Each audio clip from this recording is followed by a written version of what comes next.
As a professor of English and women's studies on the track to becoming a tenured radical, I cared about morality, justice, and compassion.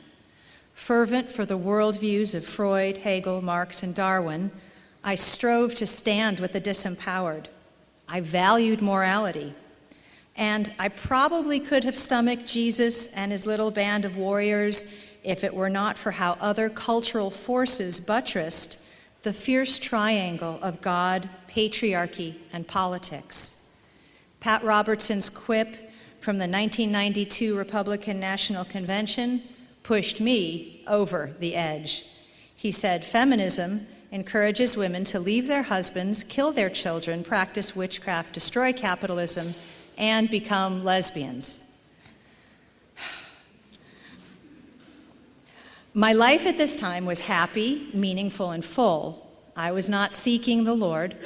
My partner and I shared many vital interests: AIDS activism, children's health and literacy, golden retriever rescue, our Unitarian church, just to name a few.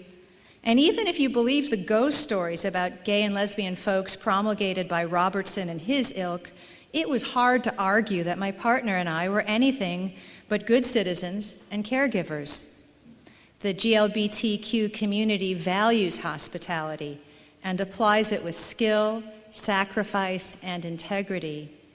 I honed the hospitality gifts that I use today as a pastor's wife in my queer community.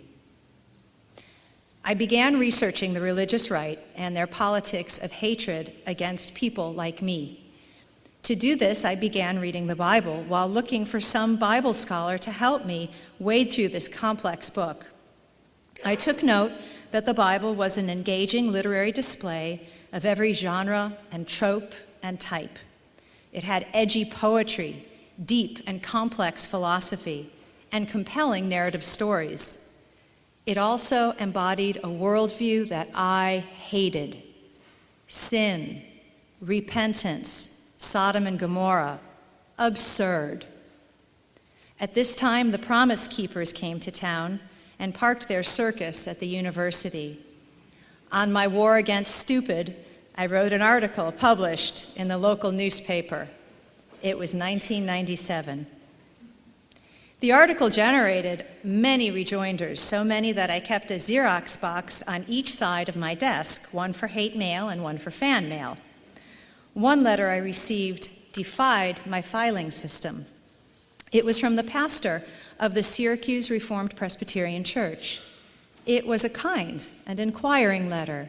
It encouraged me to explore the kind of questions that I admire. Ken did not argue with my article. Rather, he asked me to defend the presuppositions that undergirded it. In his letter, he described Jesus as someone who entered into history, not someone who emerged from it.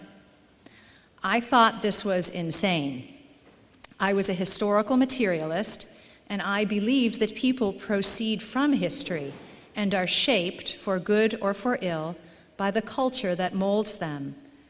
I didn't know how to respond to his letter, so I threw it away. And later that night, I fished it out of the department's recycling bin and put it back on my desk, where it stared at me for a week, confronting me with the worldview divide that demanded a response. As a postmodern intellectual, I operated from a historical materialist worldview, but Christianity is a supernatural worldview. Ken's letter punctured the integrity of my research project without him even knowing it. If I was going to understand how this book, the Bible, got so many people off track, and how this man, Jesus, persuaded so many people to follow him, then I needed to understand Christianity as a supernatural idea. At this point in my life, the category of the supernatural was reserved for Stephen King things. Ken's God was holy and firm, yet full of mercy. Ken and Floy omitted two important steps in the rule book of how Christians should deal with a heathen like me. They did not share the gospel with me at that first dinner, and they did not invite me to church. Because of these omissions to the Christian rule book, I knew that when Ken extended his hand to me in friendship, it was safe to close my hand in. At a dinner gathering that my partner and I were hosting, my transgendered friend Jay cornered me in the kitchen. She put her large hand over mine and said, "Rosaria, this Bible reading is changing you." I felt exposed. I felt like I was going to throw up. I collapsed in the chair and I exhaled. But Jay, what if it's true? What if Jesus is a real and risen Lord? What if we are all in trouble? Jay exhaled deeply and sat down in the chair across from me. Her eyes looked wise, but her makeup made her look distorted to me for the first time. "Rosaria," she said, "I was a Presbyterian minister for 15 years. I prayed that God would heal me, but he didn't. If you want, I'll pray for you." The next day, when I returned home from work, I found 2 large milk crates spilling over with theological books, Jay's books. She was giving them to me. In Calvin's Institutes, in the margins of the exposition of the book of Romans, in Jay's handwriting was a warning: "Watch Romans 1. This is where I will fall." Romans 1, 21 to 26 suddenly looked like the table of contents of my life. So, and we did. We became friends. And it wasn't quick. I remember someone saying, "Wow, that's great that Ken, witnessed to you for, wow, how many weeks did it take?" Yeah, weeks? Years. And so I think that as Christians, we have the fortitude to be good friends, to genuinely be good friends to folks outside of our church community. And I'm grateful that my readers have seen that this is not a book about conversion from homosexuality to heterosexuality, because you know what? That is just too small of a story. All right, that is not worth me leaving my husband and kids in Virginia and getting on a plane and wearing something that isn't my usual homeschool mom garb, and you know what I'm saying. It's too small.